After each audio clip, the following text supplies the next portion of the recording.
교과서 206쪽 4단원 세상을 보는 눈 선택학습 활동 1 글에 사용된 논증 방법 파악하기 부분을 보도록 하겠습니다. 우리가 기말고사는 끝났지만 논증 방법에 대한 이야기는 수능에서 많이 나오기 때문에 잘 공부하기 바랍니다. 다음 글에 사용된 논증 방법을 파악해보자. 집을 수리하고 나서 라는 이규보의 글입니다.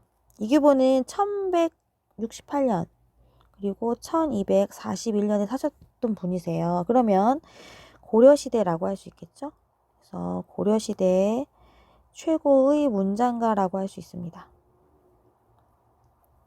고려시대는 한글이 창제되기 이전이기 때문에 이 글은 원래 한문으로 쓰여진 글이에요. 그래서 제목도 집을 수리하고 나서가 아니라 이옥설이라는 제목을 갖고 있습니다. 설로 끝났죠? 그래서 갈래에 대해서 다시 한번 볼게요. 갈래는 설이며 고전 수필이라고 할 수 있습니다. 한문 수필이라고도 하고요. 이 설의 특징을 알아두셔야 돼요. 설은 앞부분에는 작가의 경험 또는 사실 또는 사물 해석 부분이 나오고 뒷부분에는 그것을 통한 깨달음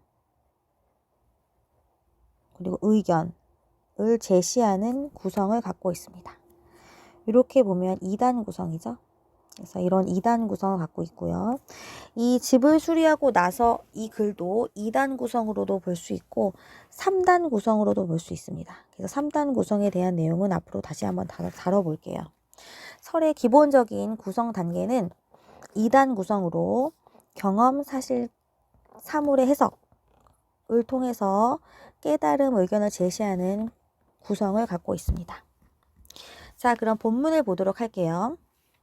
본문 보면 우리 집에는 퇴락한 행랑채가 있다.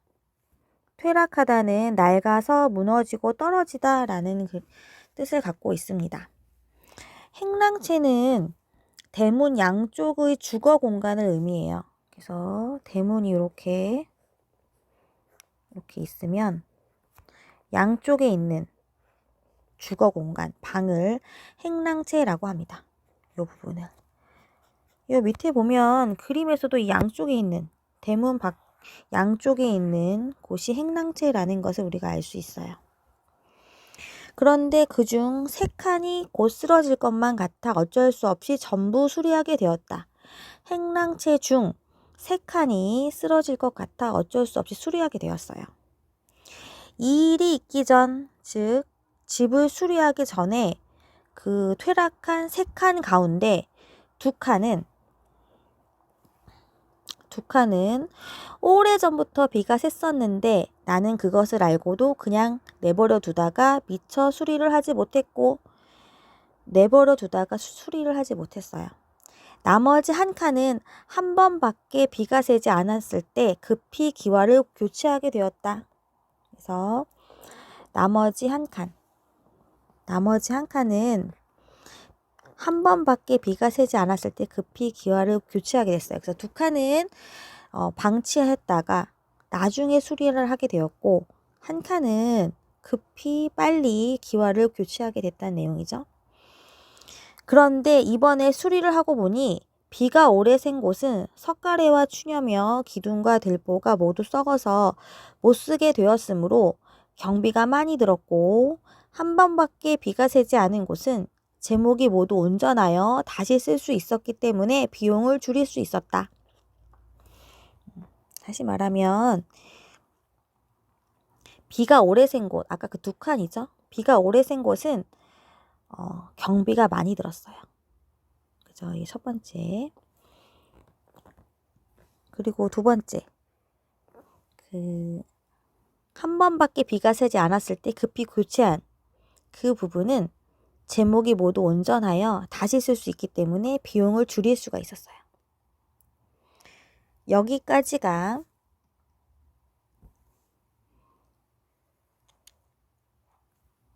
설의 구성 단계 중 경험이라고 볼 수 있습니다. 경험이라고 볼 수 있고요. 그 다음부터는 깨달은 부분이 나오겠죠. 경험 부분은 1단 구성, 2단 구성에서 경험이라고 하고, 그다음에 대상, 자체, 분석이라고 하는 것을 우리가 3단 구성에서 다룰 내용입니다. 그래서 이거 동시에 진행하도록 할게요. 그래서 2단 구성에서 보면 여기까지 부분은 경험, 사실, 사물 해석에 관련된 부분이고, 또 역시 3단 구성에서도 대상 자체 분석하는 부분이라고 볼 수 있겠습니다. 지금까지 내용은 집을 수리했던 경험을 통해 잘못을 알고도 수리하지 않았을 때의 폐해가 얼마나 큰지 설득력 있게 이야기하고 있습니다. 앞으로 나올 부분은 이런 경험을 통한 깨달은 부분이라고 할 수 있습니다. 끝부분까지는 2단 구성의 깨달은 부분이라고 할 수 있습니다. 자, 그러면 읽어보도록 할게요. 그래서 나는 이런 생각이 들었다.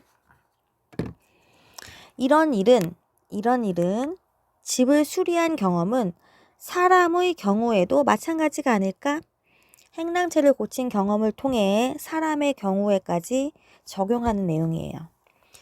잘못을 알고서도 즉시 고치지 않는다면 오래 비를 맞은 목재가 썩어 못쓰게 되듯이 자기 몸을 망치게 될 것이다. 반면에 잘못한 일을 거리낌 없이 고친다면 비 맞은 목재를 다시 쓸 수 있었던 것처럼 그 잘못된 일은 다시 착한 사람이 되는데 아무 방해도 되지 않을 것이다. 그래서 사람의 경우도 마찬가지로 자신의 잘못을, 습관을 곧바로 고쳐야 온전한 사람이 될 수 있다는 깨달음을 얻었다라고 볼 수 있습니다. 다시 보시면 잘못을 알고서도 즉시 고치지 않는다면 자기 몸을 망치게 될 것이다. 하지만 잘못을 거리낌 없이 고친다면 다시 온전한 착한 사람이 되는데 아무 방해도 되지 않을 것이다. 즉, 행랑채를 수리했던 경험을 통해서 사람의 잘못된 버릇, 습관도 바로 고친다면 온전한 사람이 될 수 있다는 깨달음을 얻은 것입니다. 그래서 대상이 가진 의미를 유추하는 과정을 통해 사람의 경우까지 깨달음을 얻게 된 것입니다. 그래서 여기까지 내용을 다시 한번 써보면 대상이 가진 의미를 유추해 보았습니다. 유추해 보았어요. 여기까지가 그런 내용이죠. 그래서 3단 구성에서는 바로 여기까지. 그래서 나는 이런 생각이 들었다 해서 아무 방해도 되지 않았을 것이다. 여기까지를 3단 구성에서 대상이 가진 의미 유추 부분이라고 볼 수 있겠습니다. 그러면 깨달은 부분에서 3단계 부분을 볼까요? 또한 여기에만 그칠 일이 아니다. 여기라고 하는 것은 사람의 경우죠. 사람의 경우에만 그 유추의 과정이 멈출 것은 아니다. 그칠 일이 아니에요. 또 나라의 정치도 이와 같다. 나라의 정치에도 행랑채 수리했던 경험을 적용시킬 수 있다. 모든 일에서 백성에게 큰 피해가 되는 것들을 이리저리 둘러 맞추기만 하고 개혁하지 않다가 백성이 못 살게 되고 나라가 위태해지고 나서야 갑자기 바꾸려 한다면 나라를 부지하기 어려운 법이다. 부지하다 뜻은 상당히 어렵게 보존하거나 유지하여 나가다 이런 뜻이에요. 그러니 신중하게 생각하지 않을 수 있겠는가? 신중하게 생각해야 된다 이런 얘기죠. 다시 말하면 나라의 정치의 경우에도 이 행랑채를 수리했던 것처럼 같은 경험을 적용시킬 수가 있어요. 그래서 모든 일에서 백성에게 피해가 되는 것을 이리저리 둘러 맞추기만 하고 개혁하지 않다가 즉 방치하고 있다가 백성이 못 살게 되고 나라가 위태해지고 나서야 즉 사태가 심각하게 되고 나서야 갑자기 바꾸려고 한다면 나라를 부지하기 어려운 법이다. 즉 나라에서도 역시 정치가 잘못되었다면 곧장 고쳐야 된다. 이렇게 얘기하고 있어요. 그래서 백성을 좀먹는 무리들을 한시바삐 제거하여 정치를 바로 세울 것을 촉구하고 있습니다. 그래서 백성들에게 피해가 되는 것들을 빨리 개혁하지 않으면 안 된다. 그런 무리들을 빨리 개혁해야 한다. 안 그러면 걷잡을 수 없는 사태로 확장될 것이다. 라고 이야기하고 있습니다. 그래서 글쓴이는 정치를 개혁해야 한다는 다소 무거운 제재를 일상적 경험을 바탕으로, 즉 행랑체를 수료했던 일상적 경험을 바탕으로 한 깨달음과 의미 확장이라는 구조를 통해 제시함으로써 독자들이 자유롭게 자연스럽게 받아들일 수 있도록 하고 있습니다. 그래서 마지막 부분을 다시 한번 보면 두 번째 단계에서는 대상이 가진 의미 유추 단계였고, 마지막 부분은 대상의 의미 확장 부분이라고 볼 수 있습니다. 2단 구성에서는 경험과 깨달음을 통해서 자신의 의견을 제시하는 거였죠. 그래서 이렇게 2단 구성이라고 할 수 있고요. 3단 구성에서는 첫 번째 대상 자체를 분석하고 대상이 가진 의미를 유추하며 마지막에는 대상의 의미를 확장하는 단계로까지 볼 수 있습니다. 문제를 볼까요? 1번 글쓴이가 집을 고치면서 어떤 일을 경험했는지 이야기해보자 라고 했죠. 글쓴이가 행랑체를 수리하면서 겪은 일을 요약하는 부분입니다. 자, 적어볼까요? 비가 새는데도 내버려둔 칸은 수리비가 많이 들었고 비가 새자마자 수리한 행랑체 칸은 수리 비용을 줄일 수 있었다.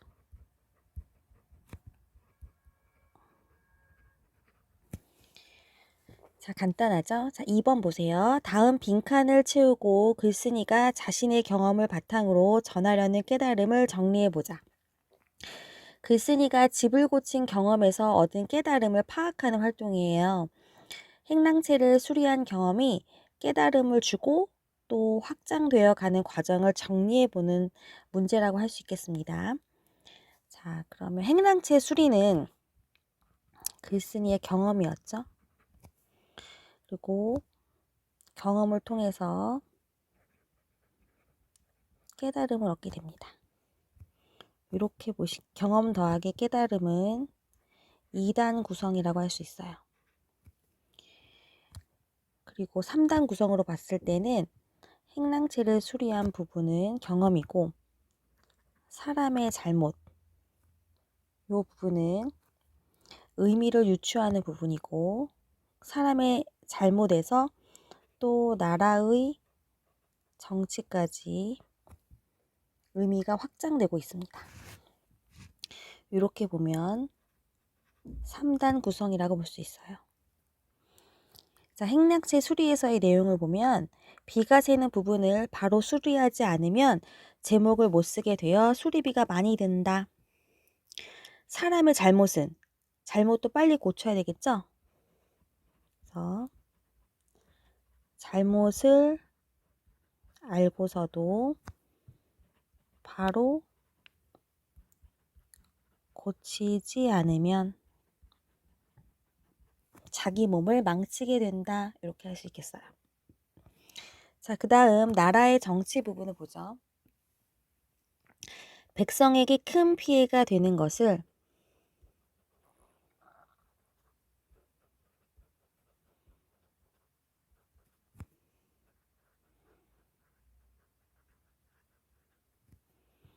개혁하지 않는다면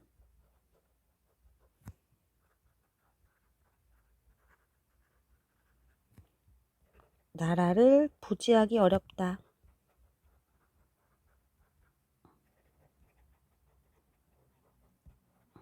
정리할 수 있겠어요.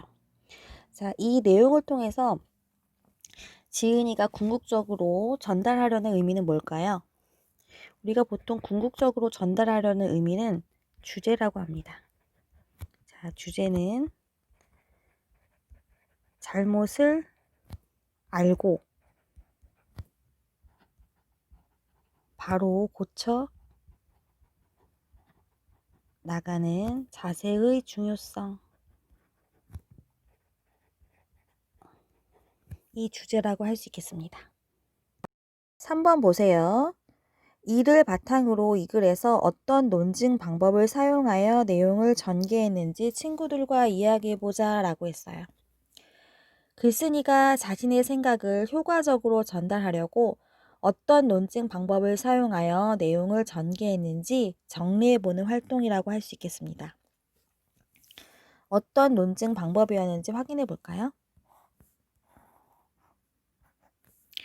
둘 이상의 대상이나 현상이 여러 면에서 비슷하다는 점을 근거로 다른 속성도 유사할 것이라고 추론하는 논증 방법을 유추라고 합니다. 여기서는 유추의 논증 방법이 사용되었습니다. 그러면 한번 자세히 살펴보도록 할까요? 첫 번째 문단입니다. 첫 번째 문단에서는 행랑채를 수리한 글쓴이의 경험이 나와 있었습니다. 행랑채를 수리하면서 즉 일상생활의 구체적 경험을 제시한 부분이라고 할 수 있겠습니다.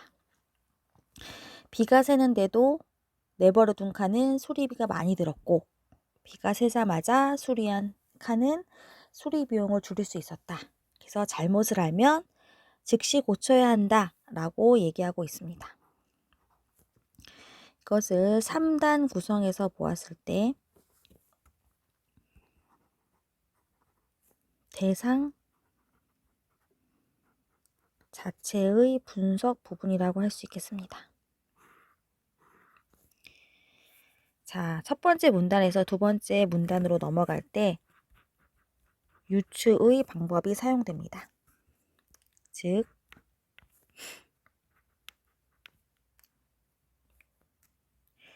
경험에서 얻은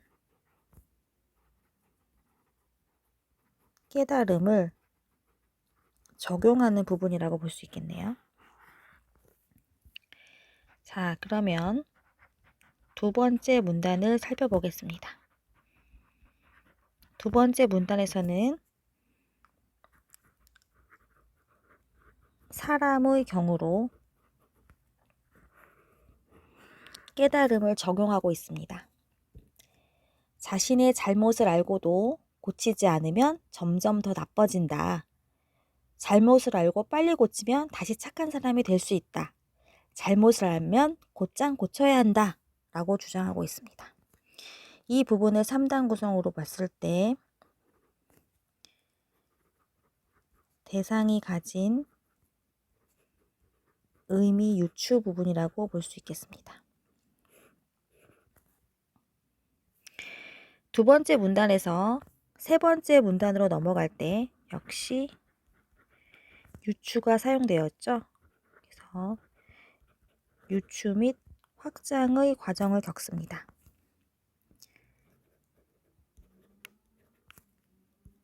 깨달음을 확대에 적용하고 있는 부분이라고 볼 수 있겠습니다.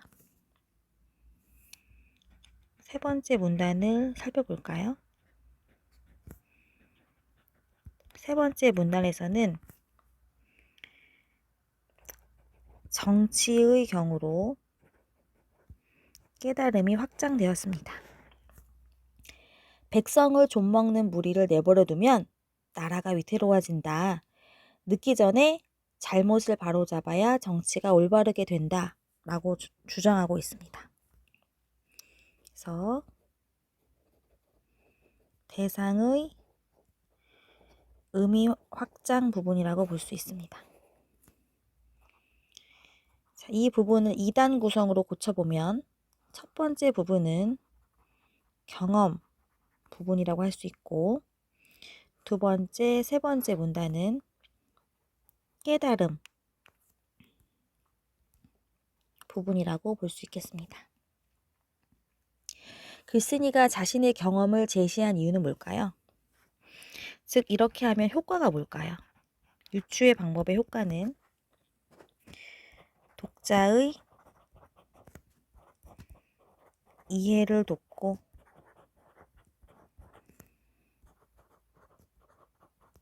설득력을 높이는 데 있다고 볼 수 있습니다. 그래서 글쓴이가 깨달음을 확대해 적용하여 궁극적으로 이야기하고 싶은 것은 잘못을 알고 바로 고쳐나가는 자세의 중요성이라고 볼 수 있겠습니다. 글쓴이는 자신의 경험을 통해서 깨달은 바를 정치로까지 확대 적용하고 있습니다. 자, 이렇게 집을 수리하고 나서 이규보의 이욕설을 마지막으로 정리해 보았습니다. 모두 수고 많으셨습니다.